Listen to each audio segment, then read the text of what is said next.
오늘 누가복음은 이사야 선지자의 말씀을 인용하며 예수 그리스도께서 이 땅에 오셔서 어떤 생애를 사실까 말하자면 오늘식으로 말하면 예수님의 비전 선언문과 같은 그러한 말씀을 담고 있습니다. 예수님은 아주 짧은 생애를 사셨죠. 불과 30여 년의 삶을 살았습니다. 그러나 그러한 짧은 생이었지만 뚜렷한 삶의 비전을 갖고 사셨습니다. 그 비전을 꿈으로만 갖고 계신 것이 아니라 그것을 현실로 이루셨죠. 예수님께서는 18절을 보면은 기쁜 소식을 전하고 자유와 회복을 선포하고 또한 눌린 사람들을 자유케 하며 은혜의 희년 곧 해방의 해를 전파하는 것을 비전으로 삼고 그렇게 사셨습니다. 예수님께서 보시는 인생의 초점은 돈이나 명예가 아니라 사람이었습니다. 그것도 자신이 초점이 아니라 가난한 사람, 죄로 인해 갇힌 사람, 장애가 있는 사람, 사탄 마귀 귀신과 그 세력에 억눌린 사람, 이처럼 신체적으로나 정서적으로나 사회적으로나 또한 영적으로 연약한 사람이 주님의 관심의 대상이었습니다. 한마디로 말하자면 예수님의 비전은 여러 가지로 상처 있고 무너지고 죄 아래 눌린 인생의 삶을 온전하게 회복하고 하나님의 사랑을 세상에서 나타내는 것, 그것이 예수 그리스도의 비전이라고 할 수 있습니다.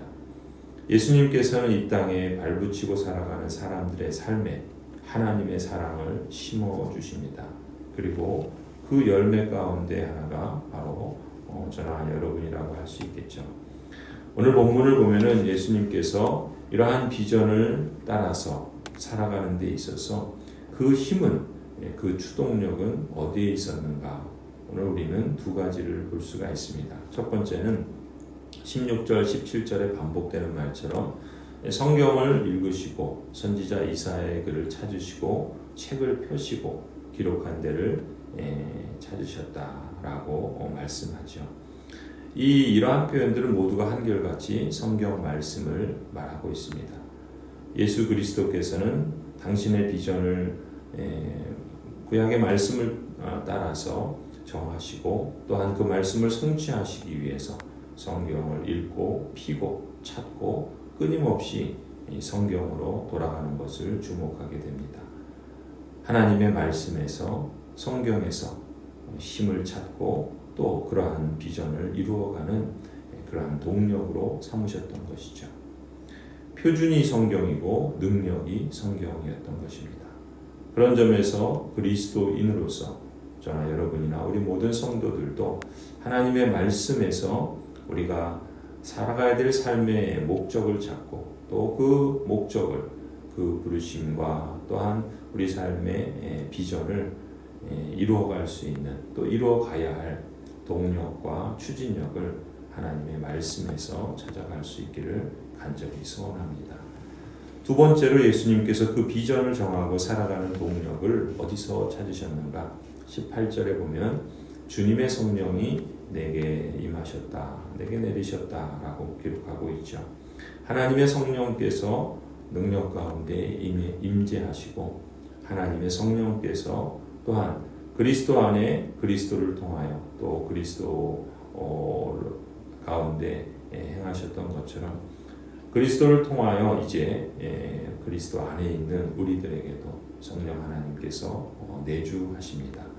하나님께서는 우리에게 믿음을 일으키시고 또한 진리로 우리를 인도하시며 또 그 진리 가운데 살아갈 때 우리가 무엇을 추구하며 또 무엇을 꿈꿔야 할지를 알게 하실 뿐만 아니라 그것을 이루어갈 수 있는 힘과 추진력 그리고 그것을 굽히지 않고 나아갈 수 있는 용기 또한 거기서 발견된 하나님의 지혜 때로 막히고 어려움을 당할 때 뚫고 지나갈 수 있는 그러한 하나님의 그러한 역사하심 이러한 은사를 우리에게 주시고 또한 이러한 능력을 베푸시며 그 가운데 우리의 삶과 우리의 인격에서 성령의 열매를 맺고 성령으로 충만하게 하시는 분이십니다. 이렇게 성령 하나님께서는 무시해서는 안 되는 늘 의지해야 할 결정적인 존재로서 하나님으로서 크고 영광의 그러한 신성을 가지신 영으로서 우리를 이끌어 가시는 것이죠. 이 성령의 능력과 인도를 구하지 않았는데도 만약에 어떤 일들이 이루어진다고 한다면 그것은 우리로 하여금 교만하게 할 수 있고 또 어떤 의미에서는 그것이 재앙이 될 수도 있습니다. 성령 하나님을 슬프게 하거나 성령 하나님을 소멸시키지 말아야 하겠죠. 아나니아나 삽비라와 같은 사람들의 경우는 성령을 슬프게 하고 성령을 소멸하는 그러한 대표적인 사례라고 말할 수 있습니다. 반대로 연약한 우리라 할지라도 우리가 성령 하나님을 의지하고 의존할 때 끝까지 포기하지 않고 우리를 이끌어 가시는 성령 하나님, 바로 보혜사가 하나님이신 것이죠. 우리가 사순절을 맞이하며 기도를 하거나 또한 금식을 하는 것도, 또한 사순절이 아니라도 우리가 일상적으로 하나님을 의지하고 또 하나님께 간구하며 성령 하나님의 인도를 구하는 것도 이것이 아니고는 하나님의 능력이 나타나지 않기 때문이죠. 하나님의 일하심과 역사하심은 바로 이처럼 성령 하나님을 바라고 또 구하고 또 우리를 다스려 주시기를 간절히 사모할 때 하나님께서 친히 이루어 가실 줄 믿습니다. 이렇게 우리가 하나님의 말씀과 또한 성령 하나님의 인도를 따라서 우리 역시도 하나님께서 우리에게 주신 삶의 목적이나 또 그런 삶을 살아가는 데 동력을 얻을 수 있다 믿습니다. 반면에 오늘 본문을 보면은 예수님의 이러한 비전과는 전혀 상반된 대조적인 모습을 보이는 사람들도 있죠. 바로 그들이 그 고향 사람들입니다. 예수님은 어떻게 해서든지 살리는 데 관심을 갖고 있는데 반대로 살리는 것이 아니라 죽이는 일을 모의하고 또 그것을 행하는 사람들이 있죠. 죄와 고난으로부터 자유롭게 되고 해방되고 온전한 그러한 삶을 회복하는 것에 예수님께서 힘을 기울이신다면 오히려 그와는 반대로 죄에 더욱더 사로잡혀 있는, 죄를 향하여 더 치닫고 있는 그러한 사람들의 모습도 보게 됩니다. 예수 그리스도께서는 산 위의 동네로 빛을 밝히시는 그러한 일을 힘쓰고자 하시는데 정작 그와는 반대로 산 위의 동네에서 그 예수님을 밀쳐 떨어뜨리려고 하는 그러한 사람들이 있기 마련입니다. 예수님께서는 유대인만이 아니라 이방인들까지도 구원하시는 일을 힘쓰고 그 일을 행하시는데 정작 이방인에 대해서는 혐오와 배타적인 마음을 드러내고 악을 행하는 그러한 사람들도 있게 되죠. 왜 이런 차이가 날까? 그것은 바로 관심의 차이고 기대의 차이고 또 삶을 바라보고 대하는 그런 목적의 차이라고 할 수 있겠죠.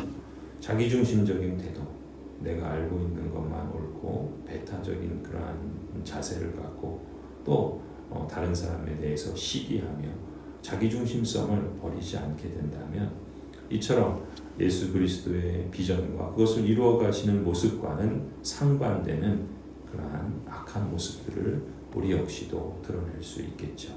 죄라고 하는 것이 그 본질은 무엇입니까? 자기가 중심이 되려고 하는 것에 있죠. 자기가 중심이 되면 필연적으로 하나님을 밖으로 밀어낼 수밖에 없고 또 하나님을 무시하기도 하고 또 하나님을 외면하기도 하고 또 더 나아가서 하나님께 반역하고 대항하기도 하겠죠. 그런 점에서 오늘 우리의 삶에 이 새벽 기도할 때 하나님 성령과 성경을 의존하여서 회복된 삶, 온전한 삶, 하나님께서 이끌어 가시는 그러한 생명의 삶을 살아가게 하여 주옵소서 기도해야 할 줄로 믿습니다. 내가 죄인이 되려는, 내가 주인이 되려는 이러한 죄악된 본성 그리고 그것을 부추기는 이 세상과 이 사탄의 유혹에 넘어지지 않도록 주님께서 기도하라 말씀하신 대로 우리 또한 기도해야 할 것입니다.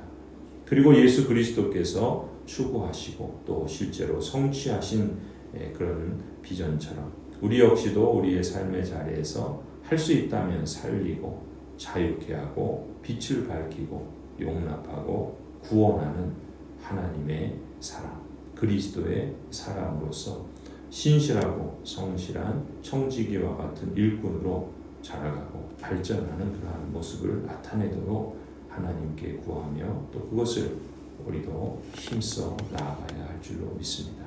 하나님께서 평강의 평강으로 여러분과 함께 해주시기를 간절히 축원합니다.